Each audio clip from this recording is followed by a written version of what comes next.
I think the greatest service that I can do for clients or collectors deals with my expertise and my grading ability and my knowledge of the market. So I think the best service I can do for a collector is to buy them the best coin that fits their needs, that excites them, that makes them proud to own it. That's number one. Number two is I'm always willing to look at people's coins and give them an opinion, and it's an honest opinion. I mean, you have to be careful because there are a lot of dealers who will immediately talk down any coin that someone purchases from somebody else. I'm not like that. Anybody that's dealt with me over the years will tell you that if they walk up to me and they show me a really neat coin, I'll tell them, that's a really neat coin, you need to go buy that. And I've done that throughout my career. I've never talked down another dealer's coin just because it was another dealer's coin. But I will tell them, I'm not sure I would buy this coin because there's a patch of hairlines over here that you didn't see, or the grading service didn't see, or something like that. So I think that's a good service. I take time to show people how to grade coins, how to see things that they don't intuitively know to look for.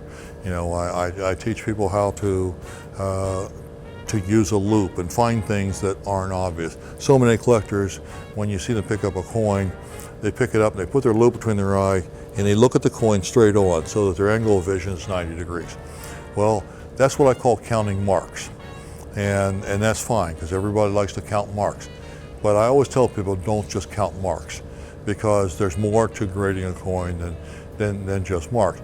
You have to rotate that coin around at different angles under your loop so that the light catches the coin at different angles. That's what allows you to see little fine lines called hairlines or scratches that maybe you don't see when you look straight on because you're looking right into them. But a scratch is going to have reflective surfaces on both sides.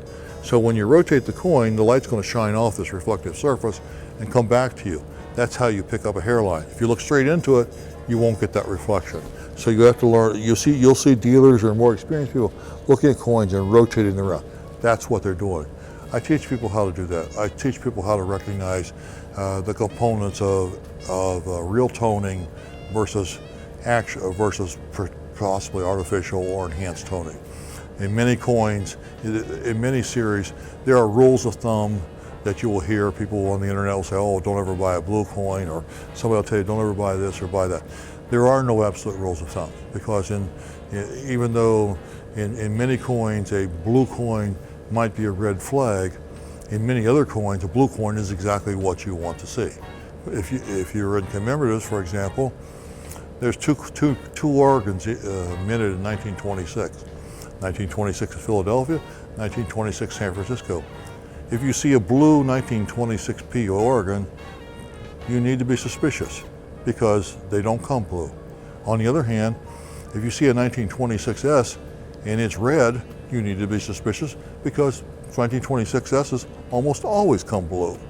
So those are the kind of things that you aren't going to learn from just buying and selling coins, or from a gross generalization that somebody makes on a chat room. Those are the kind of things that you learn only from somebody who specializes in an area and knows the little idiosyncrasies relative to each date.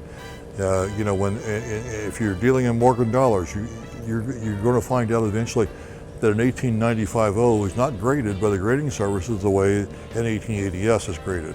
Now, everybody thinks that in a perfect world, the grading service would apply exactly the same standards to every coin, but it doesn't work that way, because if they did, there wouldn't be a 1895 O Morgan dollar that graded higher than probably MS-62. It just isn't going to happen because it doesn't have the strike, they weren't made well, and I can give you 1,000 other examples. And that's something that I can provide for collectors who are beginning or maybe even have been doing it for a number of years. But that's based on expertise of looking at thousands of coins over many, many years. And I think that's a more valuable service than anything else that I can offer.